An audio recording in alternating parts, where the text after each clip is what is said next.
السلام علیکم ورحمۃ اللہ وبرکاتہ۔ پارہ نمبر 21 سورۃ اللقمان، آیت نمبر 23، آیت نمبر 23۔ وَمَن كَفَرَ، أعوذ بالله من الشيطان الرجيم اعوذ باللہ من الشیطان الرجیم۔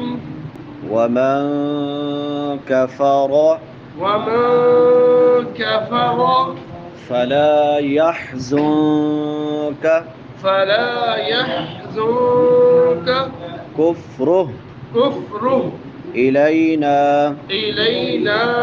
مرجعهم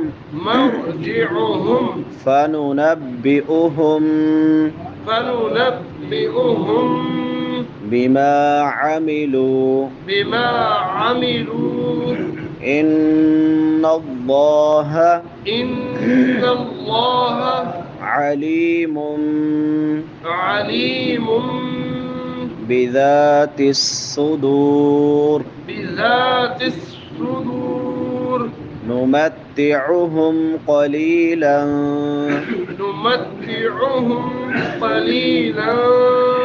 ثم نضطرهم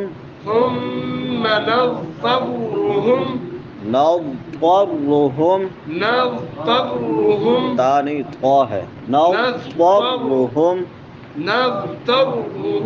إلى عذاب غليظ ومن كفر فلا يحزنك كفره إلينا مرجعهم فننبئهم بما عملوا إن الله عليم بذات الصدور نمتعهم قليلا ثم نضطرهم إلى عذاب غليظ ومن كفر ہانی سنائیں أعوذ بالله من الشيطان الرجيم ومن كفر فلا يحزنك كفره إلينا مرجعهم فننبئهم بما عملوا إن الله عليم بذات الصدور نمتعهم قليلا ثم نضطرهم إلى عذاب غليظ ما شاء اللہ مرجعهم را موٹی ہوگی اور ومن اخفا ہوگا یحزن کا اخفا ہوگا آپ بڑے بابو اعوذ باللہ من الشیطان الرجیم ومن كفر فلا يحزنك كفره إلينا مرجعهم فننبئهم بما عملوا إن الله عليم بذات الصدور نمتعهم قليلا ثم نضطرهم إلى عذاب غليظ۔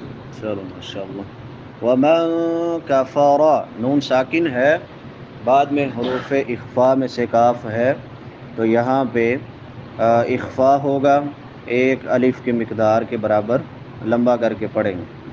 کفر را موٹی ہوگی کیونکہ اس کے اوپر زبر ہے، فلا لام لمبا ہو رہا ہے، الف مدہ ہے یہاں پہ، یحزن کا نون ساکن ہے، یہاں پہ اخفا ہوگا، بعد میں حروف اخفا ہیں، تو حروف اخفا میں سے کاف ہے، کفرہ آخر پہ ہا ہے، اور یہ ہا حلق کے اس حصے سے ادا ہوتی ہے جو سینے کے ساتھ ملا ہوا ہے۔ ہا اور ہا ان دونوں میں فرق کرنا ہے۔ الینا الی یہ یائلین ہے، یا ساکن ما قبل فتحہ ہے، تو اس کو نرمی کے ساتھ پڑھتے ہیں، اور ایک الف کی مقدار کے برابر یہ بھی لمبی ہوتی ہے۔ الینا الف مدہ ہے، نون اسی لیے لمبا ہو رہا ہے کہ الف سے پہلے زبر ہے، مور را موٹی ہوگی کیونکہ را سے پہلے زبر ہے. مرجعہم ہم پہ اظہار ہوگا. فننبئہم میم ساکن ہے بعد میں با آ گئی ہے تو یہاں پہ اقلاب ہوگا. فننبئہم غنے کی طرح اس کو بھی ایک الف کے برابر لمبا کر کے پڑھیں گے. بما الف مدہ ہے. عاملو واو مدہ ہے لام کے بعد تو اس کو ایک الف کے برابر لمبا کریں گے. ان اللہ نون مشدد ہے تو یہاں پہ غنہ ہوگا اور ایک الف کی مقدار کے برابر اس کو بھی لمبا کر کے پڑھیں گے. ان اللہ لفظ اللہ موٹا ہوگا کیونکہ اس سے پہلے زبر ہے. لفظ اللہ سے پہلے زبر ہو پیش ہو تو موٹا ہوتا ہے, زیر ہو تو باریک ہوتا ہے. علیم نون تنوین کے بعد با ہے یہاں پہ بھی جی ہاں نون تنوین ہے اس کے بعد با ہے. اقبال بھائی کیا کہہ رہے ہیں؟ ہاں یہاں پہ اقلاب ہوگا. بذات الصدور ذال نرم حروف میں سے ہے اس کو نرمی کے ساتھ ادا کریں گے اور اس کے بعد الف مدہ ہے تو اس کو لمبا بھی کریں گے ایک الف کے برابر. تس صدور صاد موٹے حروف میں سے ہے اور سیٹی والے حروف میں سے بھی. تس سیٹی بھی نکالیں گے اور اس کو پور بھی پڑھیں گے. صدور واو مدہ ہے آگے دال کے بعد واو مدہ ہے تو اس کو ایک الف کے برابر لمبا کریں گے. آخر پہ را ساکن ہو رہی ہے. را ما قبل جزم ہے واو پہ اور اس سے پہلے پیش ہے تو اس کو بھی موٹا کر کے پڑھیں گے. صدور نمتعہم قلیلا نمتعہم قلیلا نون تنوین ہے اور اس کے بعد نہیں اظہار نہیں ہوگا اخفا ہوگا. سا آ گیا. قلی قلی یا مدہ ہے یا ما قبل کسرہ ہے تو یا ما قبل کسرہ ہو یعنی زیر ہو تو وہ یا مدہ ہوتی ہے. قاف موٹا ہوگا. قلیلا ثم میم مشدد ہے یہاں پہ غنہ ہوگا. نضطرہم ضاد موٹے حروف میں سے قا موٹے حروف میں سے را موٹے حروف میں سے موٹا کر کے پڑھیں گے. را کو موٹے حروف میں سے تو نہیں ہے را لیکن یہاں پہ پیش آ گئی ہے تو اس کو موٹا کر کے پڑھیں گے. ثم نضطرہم الی ہم میم ساکن ہے اور اس کے بعد حروف حلقی میں سے حمزہ آ گیا ہے تو یہاں پہ اظہار ہوگا. ہم الی لام کے اوپر کھڑی زبر ہے کھڑی زبر کھڑی دیر الٹا پیش لمبا ہوتا ہے. عذابن عذا ذال نرم حروف میں سے ہے اور اس کے بعد الف مدہ ہے تو اس کو لمبا کریں گے. عذابن غلیظ نون تنوین کے بعد حروف حلقی میں سے غین آ گیا ہے تو یہاں پہ اظہار ہوگا.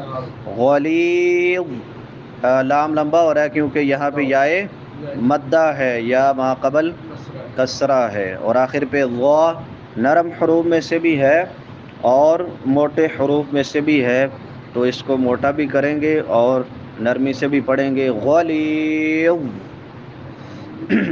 ومن کفر اور جس نے کفر کیا فلا يحزنک کفر پس نہ غمگین کرے آپ کو اس کا کفر. الینا ہماری طرف مرجعہم ان کا لوٹ کر آنا ہے. فننبئہم پس ہم ان کو خبر دیں گے بما عملوا ان اعمال کی جو یہ کرتے رہے. ان اللہ بے شک اللہ تعالی علیم خوب جاننے والا ہے بذات الصدور سینے کے رازوں کو یا سینے کی باتوں کو. نمتعہم ہم انہیں تھوڑا سا فائدہ دیں گے یا تھوڑا سامان دیں گے. قلیلاً تھوڑا. نمتعہم ہم انہیں فائدہ دیں گے قلیلاً تھوڑا. ثم پھر نضطرہم ہم انہیں دھکیل کر لے جائیں گے مجبور کر کے لے جائیں گے الی عذاب غلیظ سخت عذاب کی طرف.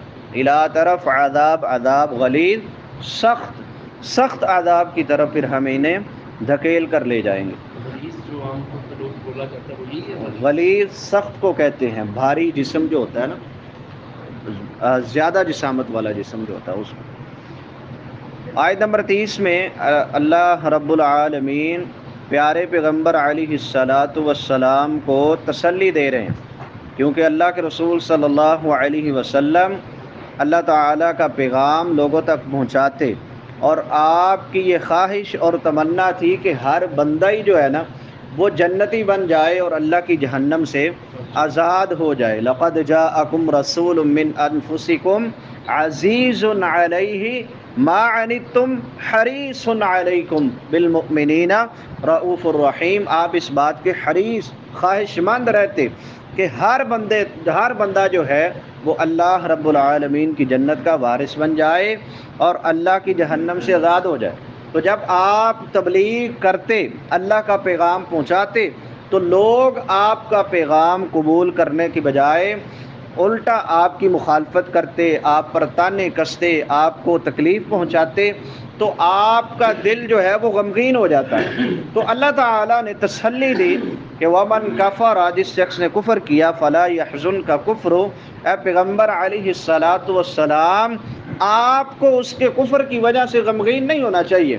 آپ کا کام تو پہنچا دینا ہے، آپ نے پہنچا دیا، اب کوئی مانے یا نہ مانے وہ اس کا مسئلہ ہے۔ الینا مرجعہم فننبئہم بما عملوا، ان سب نے آنا تو میرے پاس ہی ہے نا۔ جب یہ سارے میرے پاس آئیں گے تو میں پھر انہوں نے جو اعمال کیے ہوں گے میں ان سارے اعمال کی خبر دوں گا، جو کام کیے ہوں گے ان سارے کاموں کی خبر دوں گا۔ آپ نے پریشان نہیں ہونا۔ اور یہ صرف نبی صلی اللہ علیہ وسلم کو ہی تسلی نہیں ہے، بلکہ ہر اسلام کا داعی جو اسلام کی دعوت کو پہنچانے والا ہے، اسلام کی دعوت کا کام کرنے والا ہے، اسے چاہیے کہ وہ لوگوں کے رویوں سے، لوگوں کے انداز سے جو ہے وہ اپنے آپ کو غمگین نہ کرے، بلکہ اس کا کام اللہ کا پیغام لوگوں تک پہنچانا ہے اور وہ لوگوں تک پہنچا دے۔ آگے کوئی مانے نہ مانے اس میں اس کا کسی قسم کا کوئی قصور نہیں ہے۔ ہدایت دینا اللہ رب العالمین کا کام ہے، اللہ جسے چاہے ہدایت دے۔ اور آگے فرمایا ان اللہ علیم بذات الصدور، کہ بے شک اللہ تعالی سینے کی باتوں کو بھی خوب جاننے والا ہے۔ کفار کا کچھ جو کفر تھا، ظاہری طور پہ کئی لوگ مسلمان ہو جاتے تھے لیکن دل سے مسلمان نہیں ہوتے تھے، دل میں ان کے کفر ہی رہتا تھا۔ تو اللہ تعالیٰ نے فرمایا کہ بے شک میں سینے کے جو راز ہیں، جو تمہاری سینے کی باتیں ہیں، جو تم نے کفر اپنے سینے میں چھپایا ہوا ہے، اس کو بھی خوب جاننے والا ہوں اور مجھے اس کا بھی پورا علم ہے۔ اور آگے فرمایا نمتعہم قلیلا، ہم انہیں تھوڑا سا فائدہ دیں گے، ثم نضطرہم الی عذاب غلیظ، یعنی یہ زندگی بالکل بڑی قلیل ہے، اس کی یہ آسائشیں اور یہ راحتیں آخرت کے مقابلے میں کچھ بھی نہیں ہیں۔ اگر ہم دنیا میں دیکھتے ہیں ایک بندہ نماز بھی نہیں پڑھتا اور وہ مسجد میں نہیں آتا ہے، اللہ کے احکامات کو مانتا نہیں ہے، لیکن وہ بڑا خوشحال ہوتا ہے، اس کی زندگی بڑی اچھی گزر رہی ہوتی ہے، تو اللہ یہی مثال بیان کر رہا ہے کہ ہم یہ اس کو تھوڑا سا فائدہ دیں گے، لیکن جب وہ یہاں سے ہمارے پاس آئے گا اور آخرت والے دن ثم نضطرہم، پھر ہم اس کو دھکیل کر لے جائیں گے، مجبور کریں گے الی عذاب غلیظ، سخت عذاب کی طرف۔ دنیا کی زندگی گزر جائے گی اور دنیا کی زندگی ہم رسی ڈھیلی کر دیتے ہیں، بھائی ٹھیک ہے کرو ایس جتنی کرنی ہے، یہ دنیا ہی ہے، پھر آخرت میں تمہارے لیے کوئی حصہ نہیں ہے، پھر آخرت میں اللہ رب العالمین کی گرفت ہوگی اس بندے پر اور اللہ کا عذاب ہوگا۔ اللہ تعالی ہمیں قرآن و حدیث کو پڑھنے، صحیح معنوں میں پڑھنے، سمجھنے، اس پر عمل کرنے اور اس کو آگے پھیلانے کی توفیق عطا فرمائے۔ وآخر دعوانا ان الحمد للہ رب العالمین۔